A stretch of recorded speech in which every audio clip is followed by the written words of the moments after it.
Hello and welcome to this episode. Today, in this episode, we will talk about the use of weapons in different mythologies.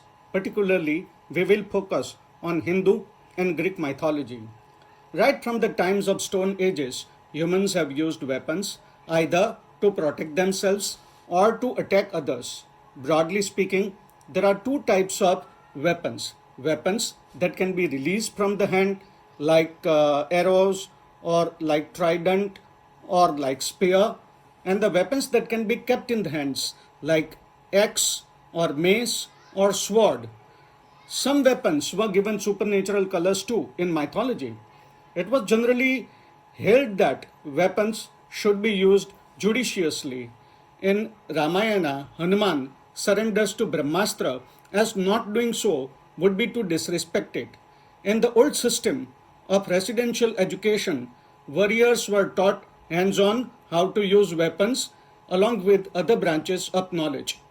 Different cultures also have attached varying importance to weapons in different times. In Greek mythology, Hephaestus is the god who makes weapons for all. Zeus uses thunderbolt like Indra in Hindu mythology, and Poseidon uses trident. During ancient Greek and Roman times, soldiers used to avoid fighting with bows and arrows. Though god of archery is Apollo, the use was minimal. In Iliad, Paris uses bows and arrows and is scolded by Hector for his cowardice.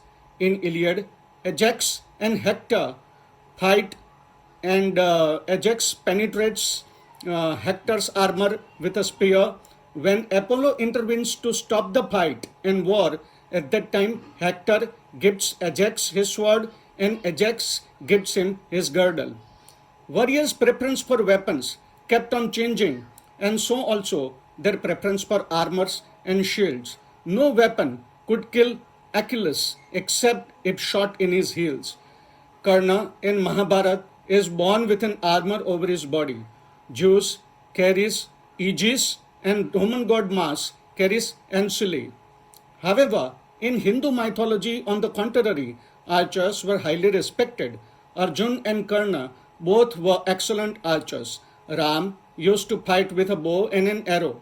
Anyone with long hands was called Ajan Bahu in Sanskrit.